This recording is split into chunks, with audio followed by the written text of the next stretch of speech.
And hello, welcome to the Go Live with Restream show. My name is Ian Anderson-Gray.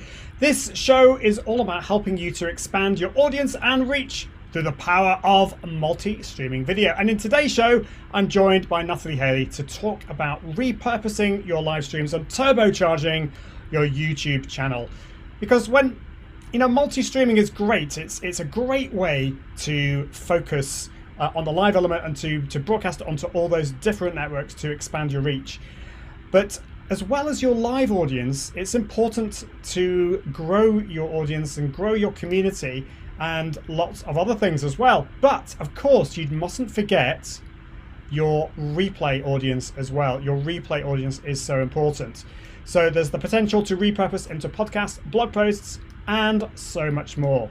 So if you're wanting to grow your YouTube channel, there's the potential to grow and optimize it as well. And so I'm really excited to bring in Natalie in today. So as always, this show is broadcasted live to Facebook, YouTube, LinkedIn, Twitch, Periscope, DLive, and so much more. And if you are watching the replay, just put hashtag replay in the comments. But I think it's time to talk a little bit about Restream first of all. So Restream is what powers this show. It's the complete multi-streaming suite for entrepreneurs, and it allows you to stream to multiple platforms all at the same time. I have a plethora of different destinations, including LinkedIn Live, Facebook Live, YouTube Live, Twitch, Periscope, and so much more. You can stream from another tool to Restream, and Restream will take care of that multi-streaming for you really, really easily. So if you want to find out more, all you need to do is go to iag.me/Restream. That's iag.me/Restream. Now, for some reason, there seems to be a problem with my audio. So let's just have a quick look and see what the issue is. Let's see. So if you can just excuse me while we do this, because there's a few people saying there is some background noise on my audio, which is weird. So I think this is, Natalie was saying she had a few issues before. So let's see what the issue might be. Weird. Okay. I can't see why that would be the case. Okay, so if I do this, I'm going to change my audio input.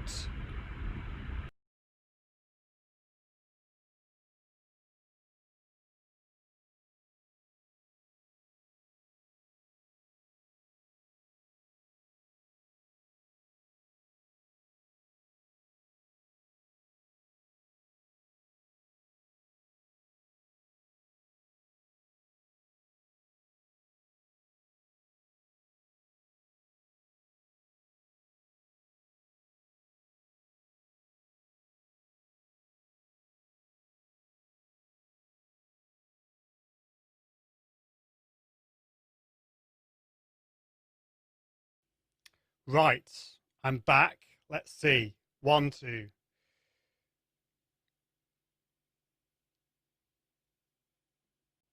Okay, is that going to work? No, that's not going to work either.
One, two.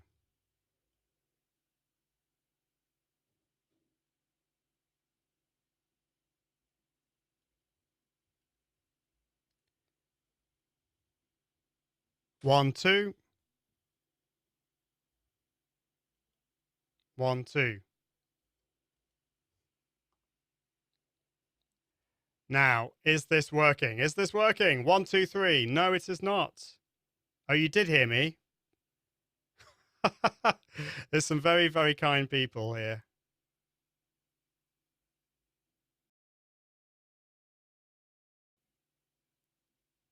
So can you hear me? Can you hear me? Can you hear me?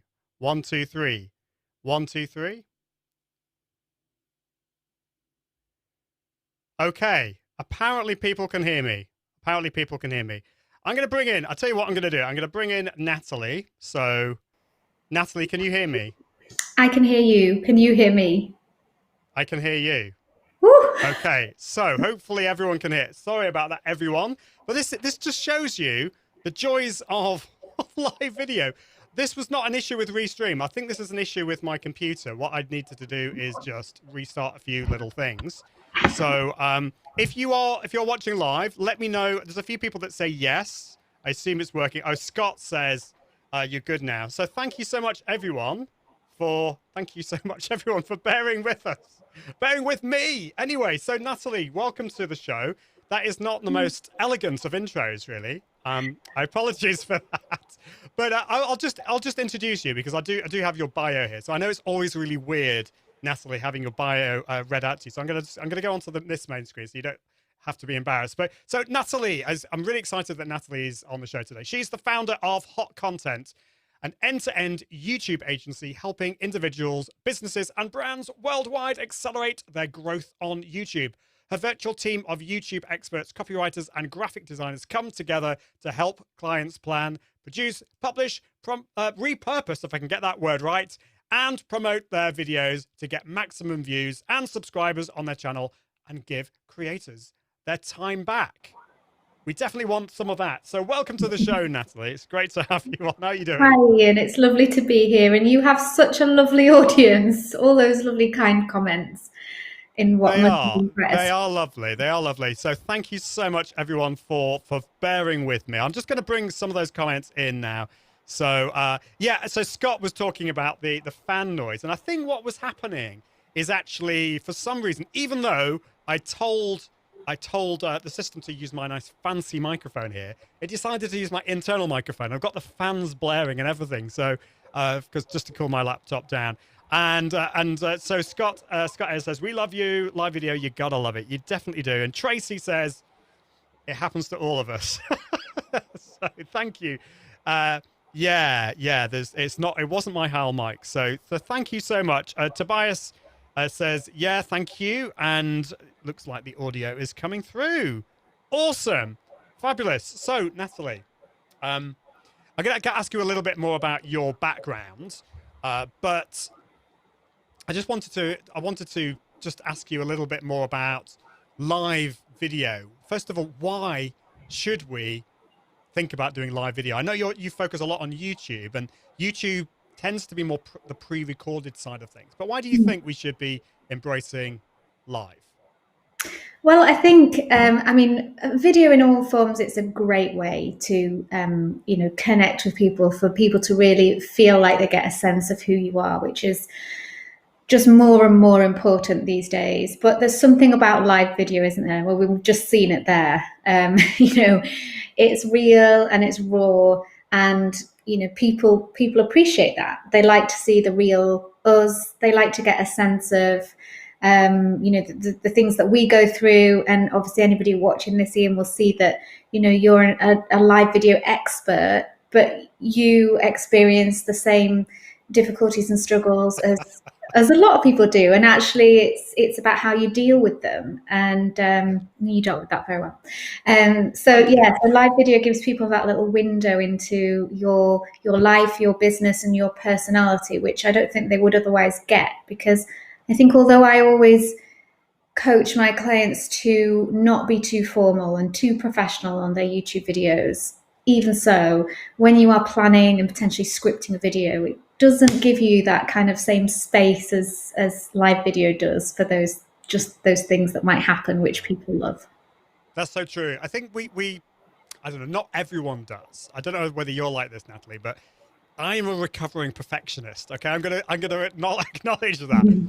And I was actually quite impressed with myself, when things were going wrong, how actually calm I was. I don't think that would have happened like a year or two ago.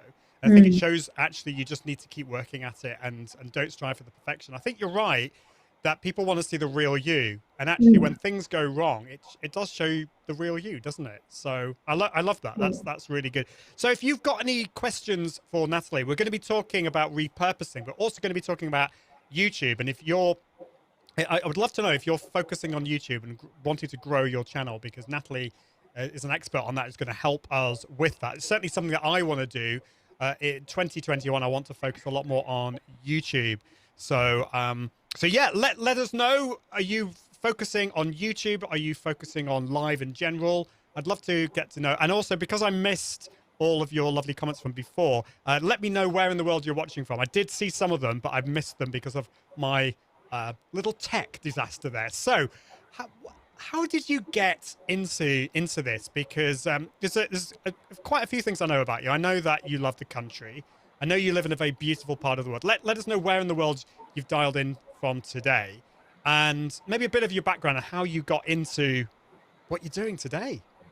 Yeah, I mean, it's quite random, really. I mean, I actually not stumbled on the path that I'm on now, but it started as something very different. So I'd always worked in a state agency, but then when I left that and had my two children who are now 7 and 8, I knew that I didn't want to go back and work for somebody else. I knew that I wanted to be able to work from home and have my own business. So I'd done a degree with the Open University when I was when the children were tiny.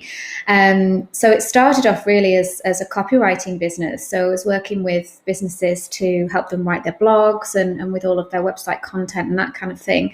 And it was only sort of a couple of years, well, maybe a year and a half in, when my longest standing clients now actually reached out to me and said, we know what you do isn't kind of what we're looking for help with. We're looking for help with our YouTube channel, but we think that you would have the skills necessary if we taught you how to do it. We'd love to work with you. So at that point, I was just like, well, yeah, I'm up for learning, and so started working with them on their YouTube channel, and realized how much I loved it and just loved YouTube. And it kind of went from there, really. I thought, well, if I can do this, help them publish their videos, repurpose them, optimize them, get them found, help them grow their channel, then surely I can do it for lots of other YouTubers. So the business has kind of developed over time, really. And then in the last sort of year and a half, really kind of niched down specifically just to working with YouTubers and helping them grow their channels. Well, that's awesome. I mean, it's been amazing to see from afar how your business has grown and how you've kind of niched down and focused on that. And, we worked together. You helped me with quite a lot of my content, which is really exciting, repurposing some of my content. But, YouTube is definitely one of those channels that I want to focus a lot more on. And yes, you can. I mean, what I do with all my live shows, or pretty much all of them, is I do multi-streaming. So I will broadcast to YouTube as well as Facebook and some of the other channels as well. And that is that is great. But that's what we're also going to focus on, other ways that you can grow your channel, because it's not just the live streaming, it's repurposing as well. So we've got fabulous people watching. So we've got EZL021 who agrees with you, saying exactly, Natalie, and focusing on live in general for YouTube and Twitch. So I'd be interested to know. That's an interesting combination. What are you wanting to? What's going to be your focus, and why Twitch in general? I'd like to know that. And you're from Cleveland, Tennessee. Now, I did not know there was a Cleveland in Tennessee. I've been to Cleveland, Ohio, but not Tennessee. Did you know there was a Cleveland, Tennessee, Natalie? No, I did not. Well, there we go. It's interesting. And Two Geek Girls is here as well. So welcome to the show. It's great to see you here. We are looking to grow on YouTube and other platforms. So is that YouTube going to be your specific platform? I'd be interested to know. And Tobias is saying, for our walking tour business, we'll focus on live streaming. We'll do live strolls, as to say. Any inspiration tips for us? Thank you. Now, that's an interesting one. So walking tours. and doing focusing on live streams and strolls. So obviously for that, you'd obviously need to go probably live from your mobile, unless you want to lumber your laptop with you on the way. But any tips for Tobias on the walking tours side of things when it I comes to think the content? audio's on a purely technical note there. I think the audio is going to be crucial. Yeah, I think that there is one thing with YouTube specifically, is that people are very, very forgiving. Probably, I would imagine the same with live video on any platform as well, that people will forgive lots of things, but audio is so important. So I think it's going to be really key to find the right kind of microphone, because there's going to be different. I mean, not necessarily walking up in the mountains necessarily, but there's going to be wind. So it's that. I think that would be the primary focus. Yeah. I think right. But then, thinking about how you keep people engaged on the walk, and sort of bringing them in, really. Yeah, and I think also focusing on thinking about the repurposing side of things. But I think you're totally right. Thank you for that about the audio, because I totally agree with you about the audio, because I think we tend to focus a lot on the video side of things, but actually audio is even more important. If people can't hear you, they'll switch off. So definitely focus on that. Now, there's a great microphone. I don't have it handy, unfortunately, and I don't want to start looking through all my stuff, but there's a great lapel microphone called the Boya BYM1. I wish it was a sexier title, but that's what it is. Boya BYM1. It's a much less expensive one than some of the other ones out there. There's the Rode SmartLav Plus, which is a particularly nice lapel microphone, but the Boya is a much less expensive one, and it's really good. So you might want to think about that. That's definitely a good thing. And then also we're going to talk a bit more about growing your YouTube channel and repurposing in a bit. I can also see Tracy Allen is watching from one of my favorite cities in the whole world. I think, Natalie, you would agree with this. Watching from San Diego, California, and getting started being a producer for others. So, Tracy, how's that going? I think there's definitely a big call at the moment for live video producing. So, yeah, let me know. And EZL021 says it is a small town. So that's maybe why we hadn't heard of it. 2 Geek Girls says mainly we'll focus on YouTube for IRL, Twitch more for gaming. Awesome. That's really great. And Tobias just clarifies, yeah, that is for mobile. Just a few more comments before we get on with asking Natalie more about repurposing. But let's see.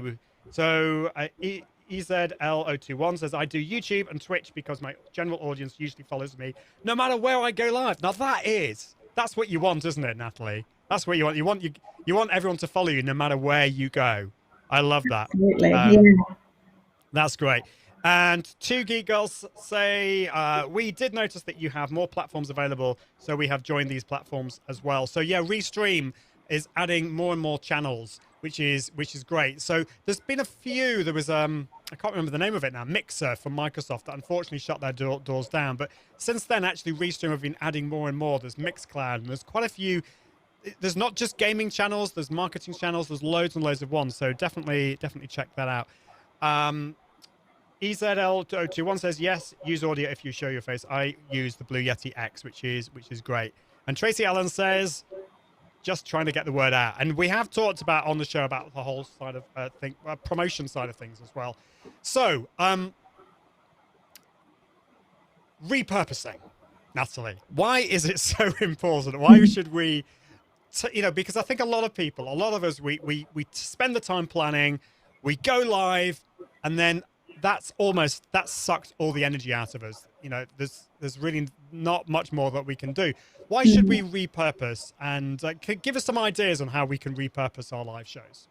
Yeah, well, I think you're right. We do all get to that point where we've put so much of our heart and soul into a piece of content, and you almost kind of get tired with it sometimes. You've put so much into it, but actually it's what happens after that point. So after you've gone live, or if it's a YouTube video, after you've hit publish on a pre-recorded video, that's when the work kind of really has to continue to get as many eyeballs on that piece of content as possible, and to do it justice, and to get as much mileage out of something that you've put hours and hours of work, no doubt, into.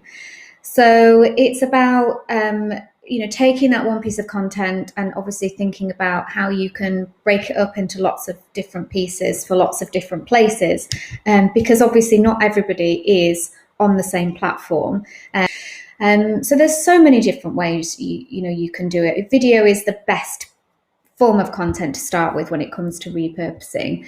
Something that a lot of our clients have a lot of success with, and something that I tend to do quite a lot with my own videos on my channel, is taking a piece of content and breaking that video down into snippets. So usually 60-second snippets that will go on most social media platforms.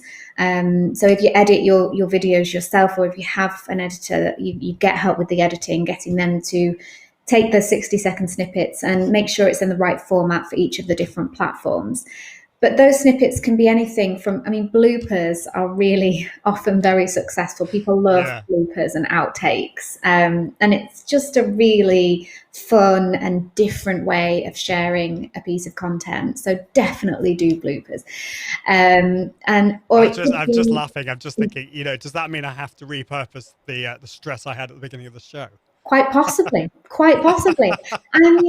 How good would that be, though, to show people, if you were doing a piece of content about things that can go wrong on a live video, or how to stay calm in these, that would be a great piece of video snippet there, to accompany that piece of content and to be able to share it on social media. And people would love that. People would really buy into that. So yeah, it's about finding the right snippet or few snippets in either a live stream or a pre-recorded video, or it could be just sharing, one really juicy tip that you give away, but then, encouraging people to go back and watch the replay of your live video or watch a YouTube video to get even more.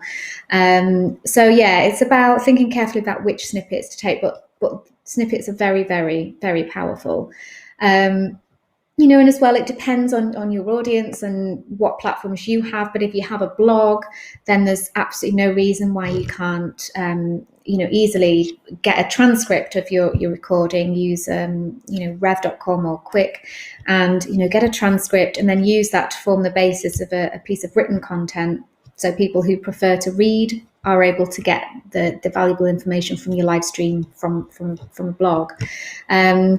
So yeah, and as well, get creative with, Instagram stories as well. Use your little snippets in Instagram stories, and IGTV can be really, really good as well. I know I've started using that for my YouTube videos, and I noticed that when I put out the IGTV video, we get quite a bit of a boost when that's gone out. So definitely worth thinking about all of the different platforms as well. They're really, really helpful points there. So there's loads and loads of things that we can do there. There's video is the best place to start, because obviously you can do stuff with audio content, though. There's the whole what do we call them again, audiograms.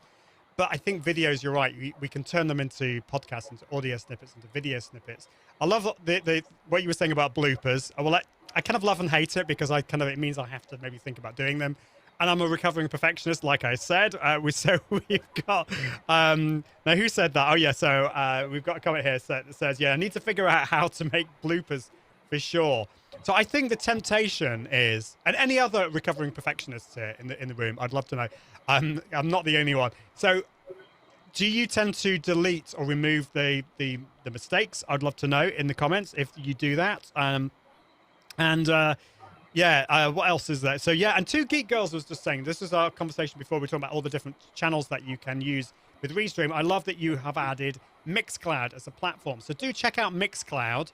There's loads of ways you could use it. It's particularly good for music as well, because with Mixcloud, you actually have a license to play all the music that you play, which is great. So I need to think about that.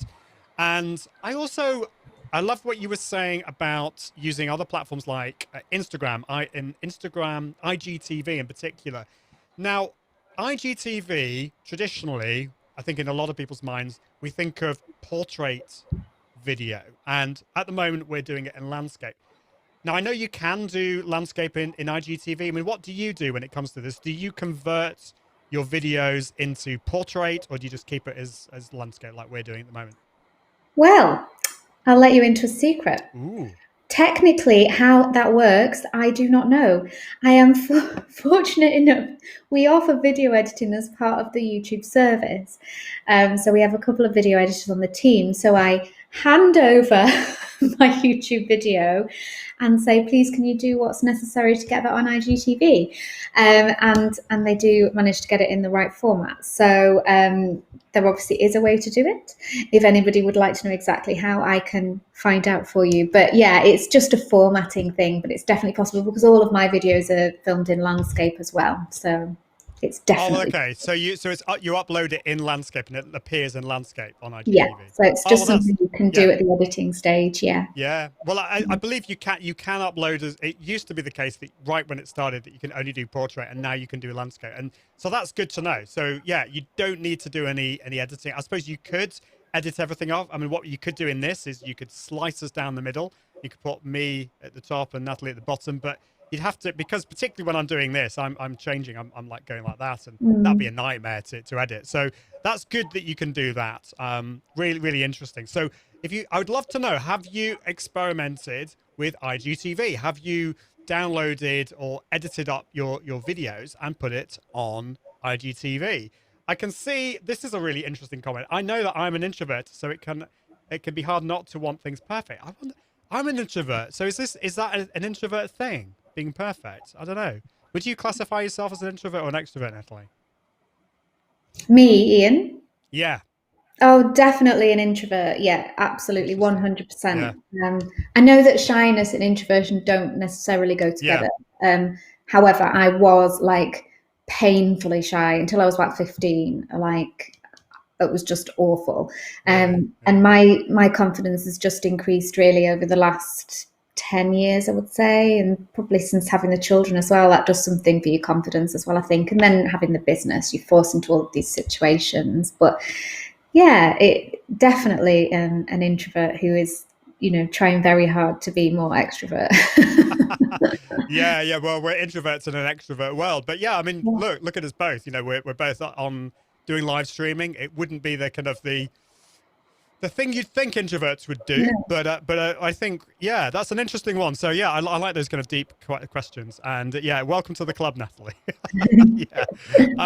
But yeah, if there were any extroverts in the room, we love you too. We really do. It's great. So okay, so that's great. We're thinking about IGTV. We're thinking about other ways of doing it, and of course, one thing that you can do, I forgot to mention this, is if you use Restream Studio, you can download all the videos that you live stream. You can then download the video in a high quality format. Now, this is important because on Facebook, if you broadcast to Facebook, if you download the video directly from Facebook, the quality is actually really poor. I don't know what Facebook does to it, but I don't know if you've noticed this, Natalie, but if you download directly from Facebook, it's awful. YouTube is pretty good, but the great thing is with Restream Studio, you can go in and download all your videos. And I've also noticed, this must be a recent addition, if you go into your previously scheduled events, you can actually now, as well as seeing all your forthcoming events, you can see all your previous ones as well and get all the links that way. But I think that's going to be really useful. Now, what do you think, Natalie? If we were to do like a 30-minute, 40-minute live show, say like we're doing today, actually we're probably going to be longer than that. Would you just bung it all up onto IGTV or other channels? Or do you think we should always think about editing that down? What's your take on that? Depends on what your goals are. So, for example, it depends where you're trying to grow your audience as well. So because all of our clients almost have the YouTube channel, their primary goal is to get people over to YouTube and watch the videos there. And it's important that they watch the whole video over on YouTube because we want that watch time, we want the views to count on YouTube. So we just put snippets on IGTV and encourage people to hop over from Instagram to YouTube and watch the full video there. That's the tactic if you're wanting to grow your channel on YouTube. But I don't necessarily see any issue if that's not your primary goal with uploading the whole video to IGTV. I think it depends on the length of it. I mean, I think if you were going sort of maybe up to an hour, you might be it might be pushing it a little bit. I think with any of these things, it's really important to experiment, because what works for me and my audience, or one of my clients and their audience, might be completely a different scenario with what might work for you, Ian, or for anybody listening, watching today. So I just think it's always really important to try things, test things, monitor that, see how it's working, keep doing it if it's working really well, and then tweak it and course correct if it isn't. Where a lot of people ask me whether they should kind of repurpose their live videos, for example, up onto YouTube, or we get a similar thing with people who have podcasts, for example, they want to repurpose their podcast onto YouTube. And my advice there is always that the type of people who are watching on YouTube is a very different audience. Their wants and needs are very different. They tend to be searching for something with and watching with intent because they want an answer to a question, or they want a quick problem solving. So I tend to recommend that people don't just upload the whole stream or video. They edit that first, break it down into the highlights, for example, because the audience is in different places, want very different things. So I think it's always really important to have that at the forefront of your mind, really.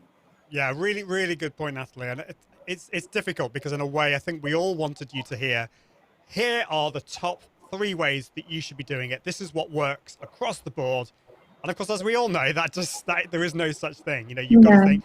We can look at what other people do and then tweak it and get some ideas. But I think that's really important. So yeah, just see what works for you. But I think you could try and repurpose on different channels just by putting the whole thing. Of course, in a way, with multi-streaming, that's what we're doing. I'm broadcasting to multiple different channels live. But I do think actually spending a bit of time and editing afterwards is important. Now, I can see this is a great question from John, which I would love to know your take on this, Natalie. And it's no easy answer to this. So this question I get asked a lot: how long should live videos be on YouTube, LinkedIn Live, Facebook Live? What works better in your experience? So I'll go first, if that's all right, Natalie. I don't know what your view on this is. But yeah. Yeah. So I mean, I think really, again, I'm going to kind of do a similar thing to what Natalie did and say it kind of depends on your audience. It depends on you. But as now, who said this? Somebody said yes. So Easy L021 says, John, some people go 2 hours or more, and I did actually do a 3-hour show. I know some people that do 4, 5, 6, 7, 8-hour shows, depending on what you're doing. And actually, we're going to be doing something very exciting on Restream in the next few weeks. I will tell you more about that another time. But yeah, it kind of depends. Now, there was some research done by my friends at BuzzSumo. BuzzSumo is a great tool for content analysis and working out what you're going to do in the content world. Now, they did some research and they found on a Facebook Live that the number of reactions that you got, so that would be comments, likes, and that kind of thing, would increase the longer you went live, up until around the 16, 17-minute mark, at which point it kind of then became stable. So I think that shows, and this is particularly on places like LinkedIn, that it takes time for the audience to join you. Yes, you can do lots of promotion beforehand, but it does take time. So I think you should be going live for at least 15, 20 minutes if you're wanting to get an engaged live audience. If you're wanting to do it just to create content and for repurposing, then it kind of doesn't really matter. So anyway, that's my ramblings. What's your thoughts on the matter, Natalie? Yeah, I mean, this is a question that I get asked all the time, but relating to YouTube videos. But I think the same would kind of apply here. And my answer is normally, as long as it needs to be, but as short as it can be, in a sense, because I just think as long as wherever you're, creating great content, wherever you're entertaining people, wherever you've got people engaged in the comments, wherever you are genuinely helping people, giving away great tips, knowledge, whatever it is you're doing on your live videos, then that's great. But I think just to keep being live for the sake of it, that's where I start to think, I just think as long as you're, you're providing great material, then that's fine. But I do feel like, and I find this a lot with YouTube videos, people try to extend them to a certain length because they think that will help them towards their watch time and that kind of thing. And I really kind of disagree with that, because people will get wise to that. They want good, solid, meaty, valuable content. And I can't really see why it would be any different with live video either. But that said, live videos can be way, way longer than on YouTube. I think it depends. I think it depends on the content and all that kind of thing. But don't make it longer just for the engagement. I think that's really smart advice. So yeah, now there's loads of really cool comments there. I can see that Owen Video is in the room. Great to see you, Owen. Hope you're doing well. And Owen's got a fabulous show on Restream, so definitely check that out. And I was asking earlier about introverts and extroverts, and the extroverts. I'll be interested to know if Owen is an introvert or an extrovert. I think he's an extrovert, but that's because he's just got so much energy. And as we know, it's not just to do with that. So let me know, Owen, if you're still here, and what other people think.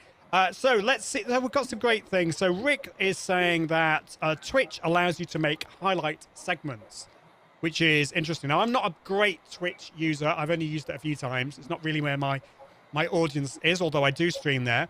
But that's something I'm going to check. And we've also got a comment from EasyL021 that says you can do highlights with YouTube as well, which is great. Rick says, I do 60 to 90 minutes. So this is long, live music streams, but edit down individual pieces later for re-upload. I think that's really smart. Rick, where do you tend to broadcast to? Be interested to know that. I think, so I'm quite into my trance music. I don't know whether that surprises you, Natalie, but anyway, I quite like trance. Because I do have a classical music background. But there's a YouTube stream called State of Trance, which I really like. And that's great because you feel when you're watching it, you're part of a community. But to watch back the replay, it doesn't really have the same feel. So I would prefer to watch individual snippets. So I think that's really interesting. John says, just before we get on with other questions for Natalie. So thanks, Ian and Natalie. I did 2-hour shows and the engagement was great, but viewer numbers dropped a bit. Now I'm experimenting with 1 hour or less. Let's see. So John, that's great. What is your show about? That's my first question to you. And there are ways that you can help with the engagement as you go through, but it might be that 2 hours was just a little bit too long. Now, there's one thing that I found. I experimented with this. I went live at 1/2 the hour. So I did my live show at 11:30 a.m. and 4:30 p.m. And I found when I got to shortly before like 4:50, it's like 4:58, that my numbers dropped considerably. And that's because I think a lot of people would have an appointment on the hour. So I found that actually doing it on the hour and keeping it to under an hour really helped, because people could commit to up to an hour, but they couldn't do for either longer than that, or they had an appointment on the hour. So just a thought there. So right, where's my sound effect? I don't know whether this is the right sound effect for this. I don't know whether you can hear it with all the tech. Excellent. Right, it's tool time. Let's talk about tools, Natalie, because I know my audience here gets really excited about tools. I'm actually surprised we haven't had any other tool questions. But now, when it comes to repurposing videos, obviously we can go and we can come to you, Natalie, and say, Natalie, help us. And then, of course, that is something that, what's the best place to, by the way, for people to find out more about you and what you do at your agency? Well, there's the website, hotcontent.co.uk, or the YouTube channel, which is just my name, Natalie Hailey, and Hailey is Hailey. I'm glad I spelt it right. Down below. Yeah, that's probably the best place because, as well as finding out more about what we do, also, you can learn loads as well. There's just loads of stuff on there, from everything, how to get started on YouTube to how to optimize your videos, get them found, increase your views, everything. So awesome. Right, well, people can hire you to do it for them, but if they're just starting out and they're wanting to do it themselves, what tools would you recommend? Maybe what tools that you use? You mentioned rev.com for transcriptions, but there are loads of other tools out there that can help us when it comes to repurposing. What would you recommend? Yeah, I think one of the main ones that we've used when it comes to either you can use it to break up your video into snippets would be Headliner. That's a very good one. So that gives you the ability to add captions as well. So obviously captions are really, really important. Yeah, we mentioned rev.com for the transcript as well, and the captions. But I've also used Quick as well, and that's QUICC, I think, isn't it? Yeah. So yeah, I'm trying to think what else we use on a daily basis. I think the thing to remember is it doesn't have to be all singing, all dancing with especially when you're creating your video snippets. I think whatever, if you're editing your own videos, I don't do it for myself anymore. It's just not a strength of mine. It wouldn't make sense for me to do it. It would just take me too long. But if you are doing your own videos, then if you're using even something like iMovie, which is just like the entry level, most basic editing package available on Mac, then that's just the perfect place just to break up your video into snippets. And it doesn't really have to be any more complex than that. You could then upload that video snippet onto Rev just to get captions, 60 seconds worth of captions on there for you. So I think it's important maybe not to get too caught up in trying to find all the kind of fancy software and things like that, and maybe just keeping it simple, because I think sometimes that can be a barrier. I think the most important thing is just to get in and do it. And with video, I think sometimes the less distractions the better. You want people to be watching you and listening to what you're saying. And we don't need to worry too much about loads of effects and that kind of thing. So yeah, you're doing it again, Natalie. You're telling us things that we don't want to hear. We want to know about all the fancy tools, but no. I'll being serious.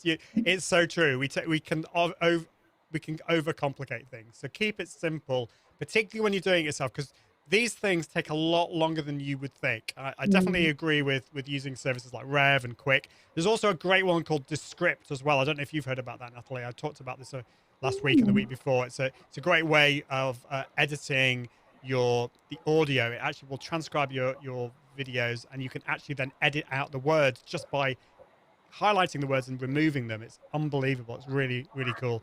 So yeah, that's Descript. But yeah, there's loads of cool tools. There's also one called repurpose.io, which is a bit of a lazy tool, but I'll just mention it. I'm sure, Natalie, you would hate this idea, but basically what it does, it takes your Facebook live videos and it will then just take it in its entirety and publish that as a podcast or onto YouTube. I think that's a bit lazy, because I think it's better to be smart and edit your videos and do it that way. But if you're wanting to be lazy, then it's a good tool, repurpose.io. So let's talk about, before we do that, I can just see John replied, so just telling us a little bit more about his show. So interviewing thought leaders in my subject matter area, interviewees that rarely come out to play. Ooh, I like that. That's really interesting. So all the best with that, John. Hope that goes really well. So let's talk about, in the final segment of the show, let's talk about YouTube, because I know this is your main focus these days. First of all, why YouTube? And then following on from that, what are your top tips to optimize your YouTube channel? Yeah, so YouTube is the world's second largest search engine. So obviously in previous years, we've had such focus on people getting found and being more visible by being found on Google.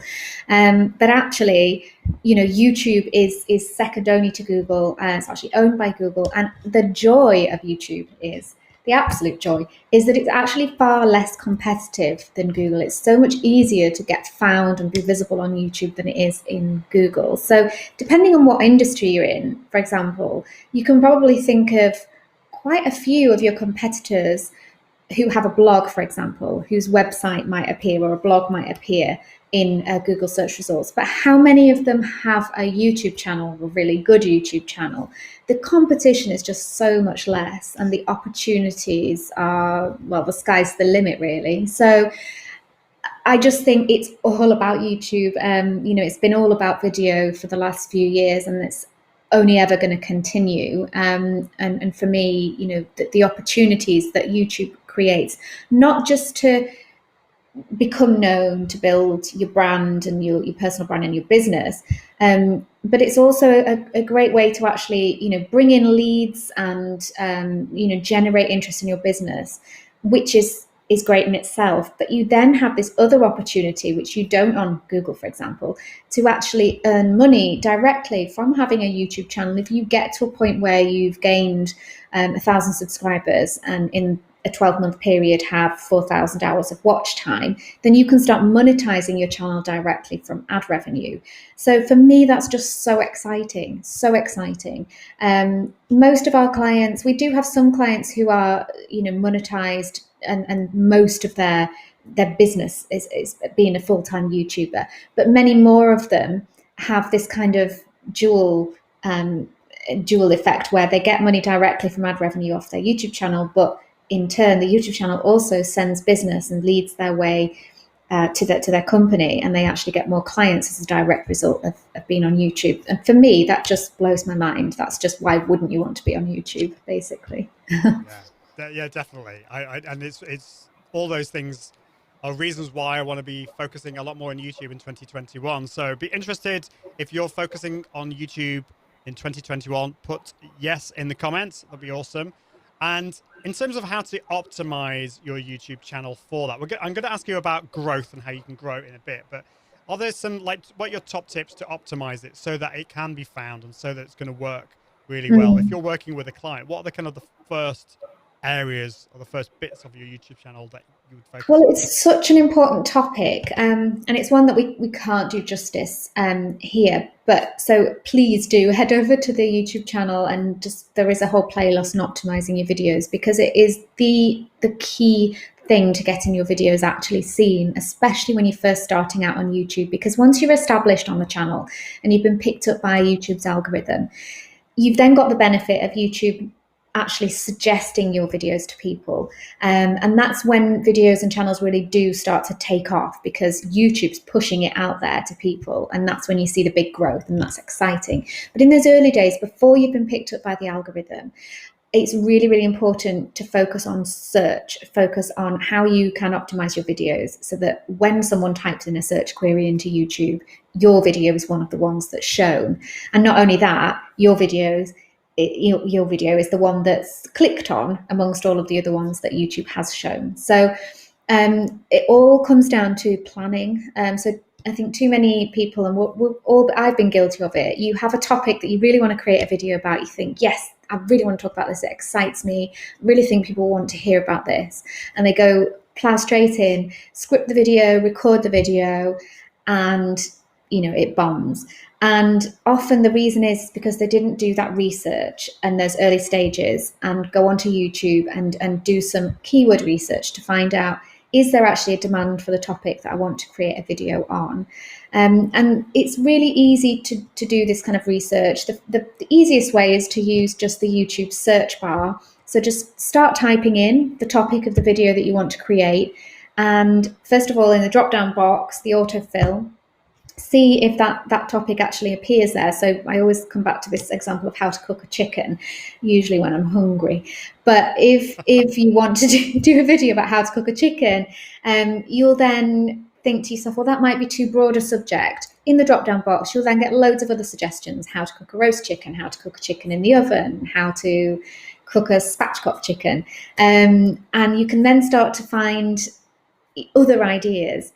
And then it's really important to use a keyword research tool to actually help you work out how much of a search volume there is for a particular topic, and also how much competition there is as well. Because we want to find things that there's a demand for. We want to find topics and titles that people are searching for. But also, when we're first starting out on YouTube, there's very little point focusing on those if loads of other people, huge channels, have already got there first. It's unlikely that we're going to then get found for them. So I always, my go-to is TubeBuddy, and it's just an extension for Google Chrome, and it's got a keyword research tool on there, so you can type in your how to cook a chicken and it'll tell you how much search volume there is.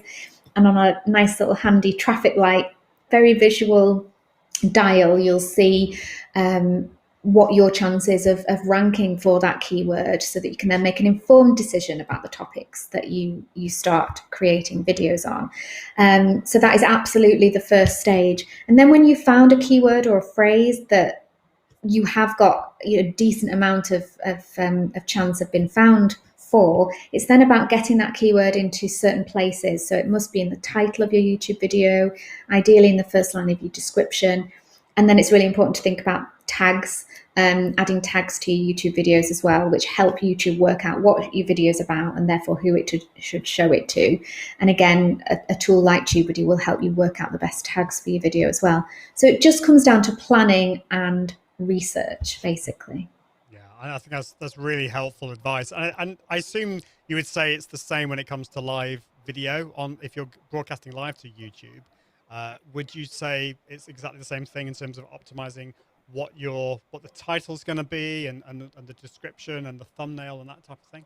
Yeah, definitely. And yeah, you mentioned thumbnails. I mean, thumbnails are so important, because I always say to people, it doesn't matter how amazing your video is. You could have made the best video, but if people are only seeing, most people are watching on their mobile, for example, and if people are seeing your video, all they see is a thumbnail and title, and it's tiny, and that's all they see. So it's really got to grab their attention. You've got to really make them want to click on your video rather than the sea of other videos that are appearing. And the only way you do that is you're making a great thumbnail and writing a great title.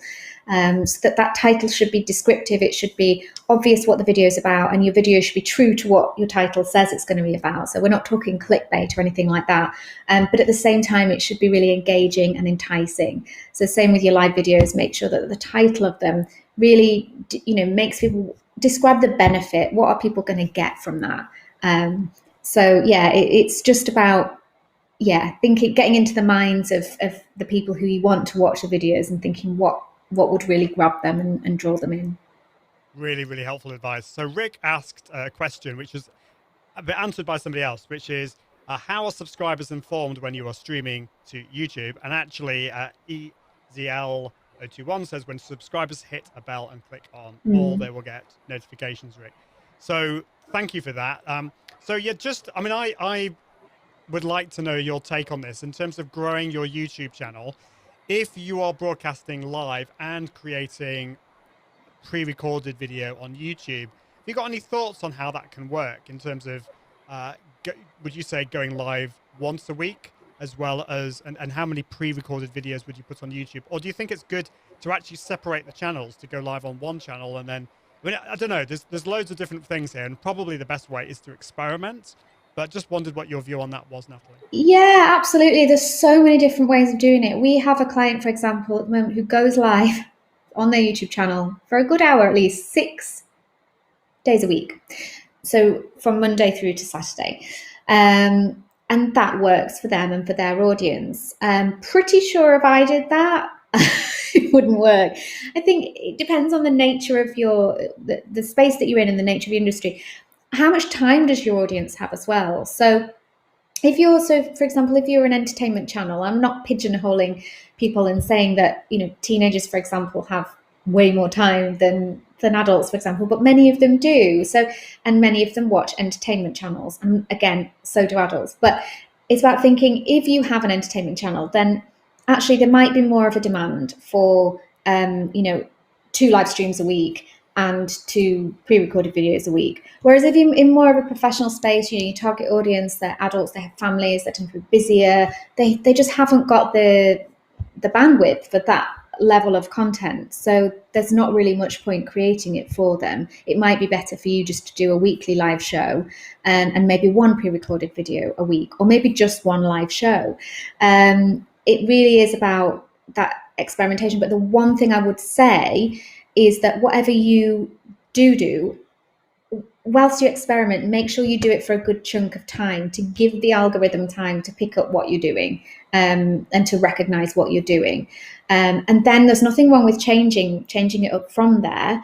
You might see a little bit of an effect in your viewing numbers and that kind of thing. But as long as you then remain consistent with your next plan, it should start to move back up again. But consistency on YouTube more than any other platform is key, because it's one of the biggest metrics that the YouTube algorithm looks at to decide whether a YouTube channel is really putting their all into it. And your audience as well they want that level of predictability. They want to know, especially with lives, what they can expect from you and when, because obviously with lives, they want to be there at that time. So it's important to make it really clear as well when people land on your channel, Ideally on your banner image, have a tagline or some text on there describing when you go live or how often you upload. It could be new videos weekly or live videos every Friday, whatever it is, but make it really clear to people what they can get, what to expect.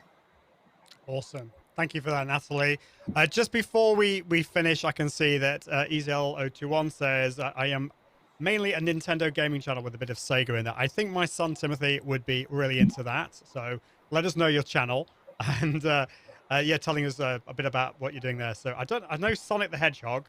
My gaming knowledge for Nintendo and all that kind of stuff is not that great, but all the best with your channel. That's really, really awesome. Well, we've run out of time, Natalie. Thank you so much. Thank you so much for bearing with the technical issues we had at the start, but that's been a really, really helpful talking about repurposing, how to repurpose your live shows, but also how to grow your YouTube channel. And I wonder whether you're going to join with me and focus on YouTube next year in 2021, whether that's going to be your focus. I'd love to know about that. Well, thank you, Natalie.